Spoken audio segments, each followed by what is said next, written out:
What's going on, everybody? Rob and Peter back for Buckeyes Battle Cry. This is a big one, man. Michigan, Michigan, Michigan.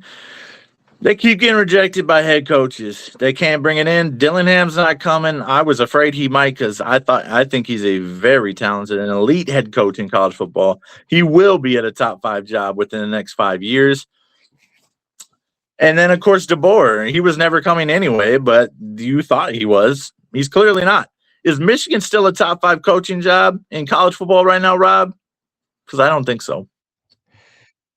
You know, if you look at the money and the resources, that's what makes it a top 5 coaching job. But when you look at the distractions, just the chaos and scandal after scandal, investigation after investigation that keeps on following this program, I'd say no. I mean, what top head coach is going to want to come in here when currently there is an investigation into their own athletic department?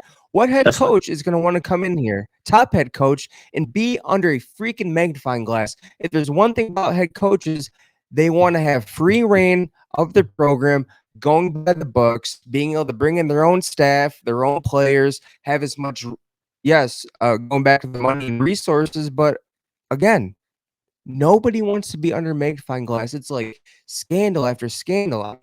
And this is literally the final staffer under the Jim Harbaugh era that has been scandal ridden. I mean, my gosh, it starts from the beginning, from, pretty much the entire staff. You had Matt Wise, FBI indictments. You had, Clint Sale Mentor getting show causes. The Connor Stallions, who orchestrated the biggest on-field cheating scandal in the history of college football. And, you also have Alex Ude, who tried to meet up with an underage girl at Walmart. And now, of course, you got Sherrone. Program. And now you have Sherrone Moore, who, by the way, for years was having an affair with a staffer. And you know what? I'm going to say right now, if Michigan beats Ohio, if they would have beaten Ohio State on November 29th, we wouldn't have heard about this. But, on the Rich Eisen show, he talked about how literally not even 90 minutes after the clock hit 0 and Michigan lost to Ohio State for the first time in 4 years, this rumors, which turned out to be true, of Sherrone Moore having an affair with a staffer was going around. Yeah, it's pretty ridiculous. I saw something from I don't like this page necessarily, but Ohio State diehards always pops up on my Facebook, even though I don't follow them.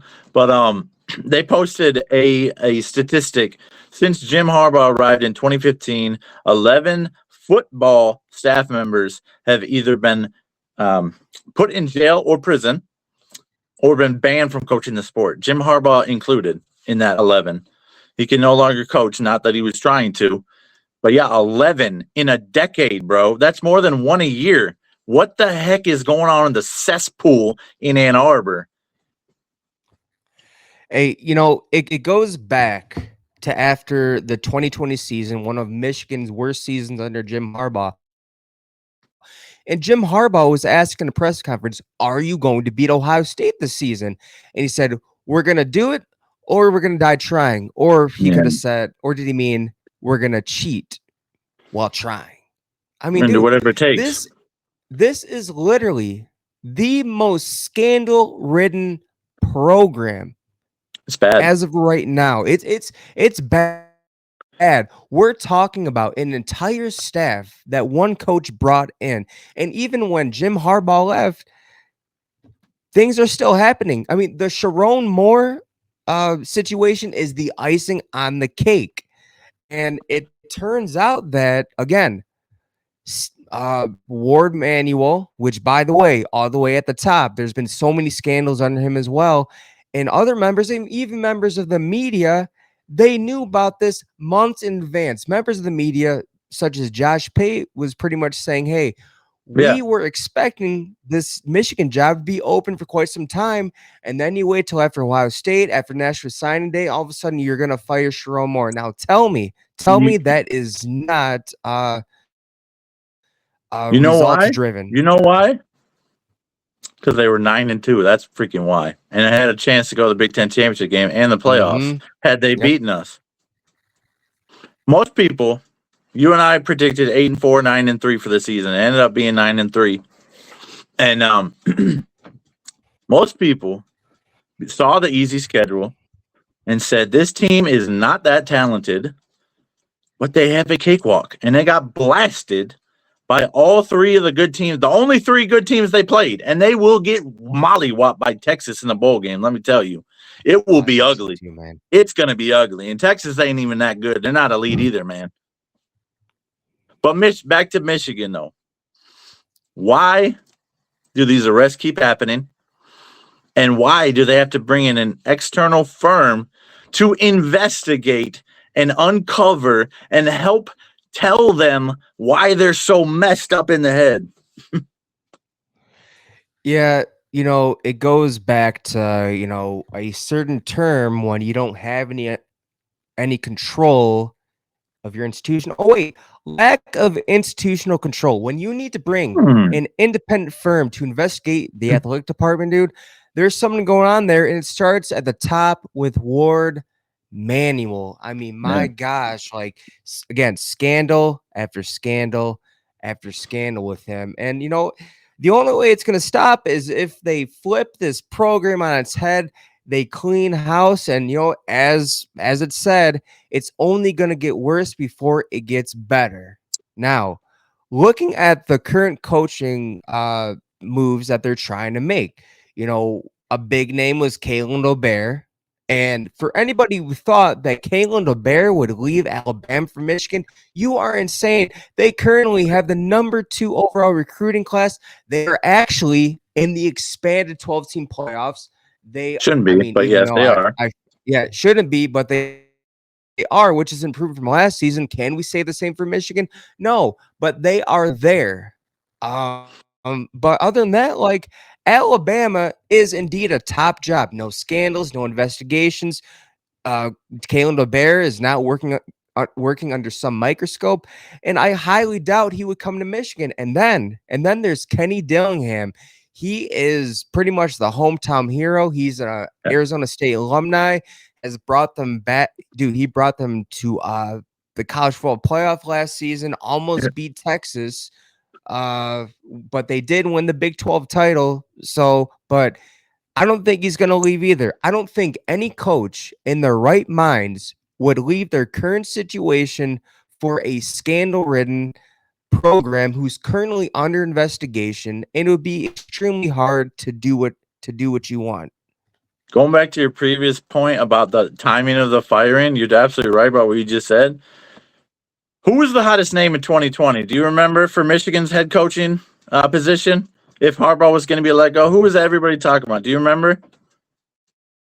His name was Matt Campbell. No, dude.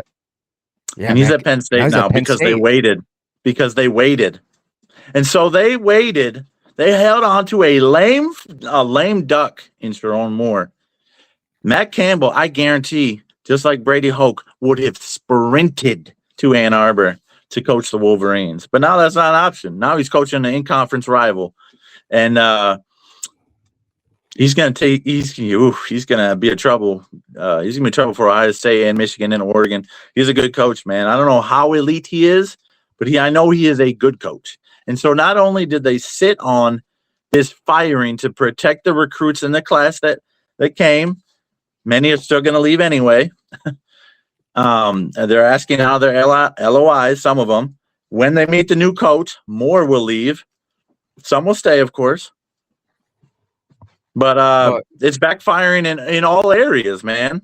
They don't have any options now. And here's what I think they have to do. I think at this point, man, you're forced to give Poggi the interim, give him a year. Yeah. You're forced to. In my opinion, I don't know if I'm wrong. Here's my prediction. And as painful as this would be to watch, because I don't want any hope for this program currently, because I'm tired of the nonsense. They need to be flipped on their heads, and they need some more down ears, man, because they need to look at themselves in the mirror, especially the fans. But I think that they're gonna beat Texas. They're gonna be all in Biff Poggi. They're gonna sign him for a year, and And some players are going to leave, man. Because you know what? Only a year. There's still some uncertainty. You don't know what the next coaching carousel is going to look like. And I mean that's my prediction. Or here's a question for Michigan fans. And I was thinking about this today. Would you rather have no accountability for your athletic department in terms of how scandals have been handled? Get a top head coach, nothing be solved, and then have another scandal with the next 2 or 3 years? Or would you have clean house, had the program flipped on its head, have a couple 2 or 3, more down years, kind of like Penn State, and then get a great coach who's like, okay, the program's clean, I'll be more than happy to come, and then they build that program back up. What would you rather have, Michigan fans? Here and that's a fabulous point, man, and I agree with it too, man. And I think that's why I think Poggi is it's worth it. It's worth the sacrifice.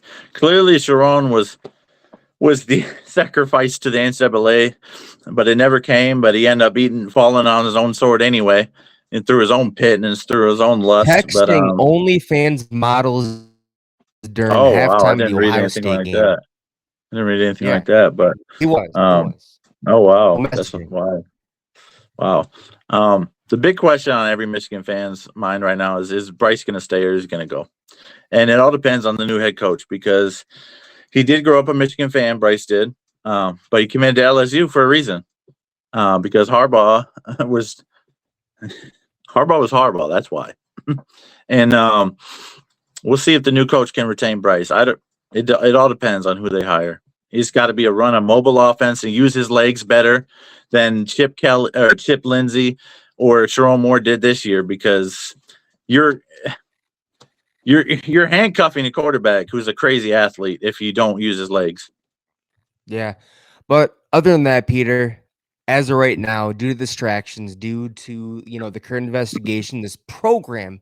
And Michigan fans need to be honest about this. Your program is currently under a giant microscope, and what could be found could possibly not be good, which is why, as of right now, currently, Michigan is not a top coaching job.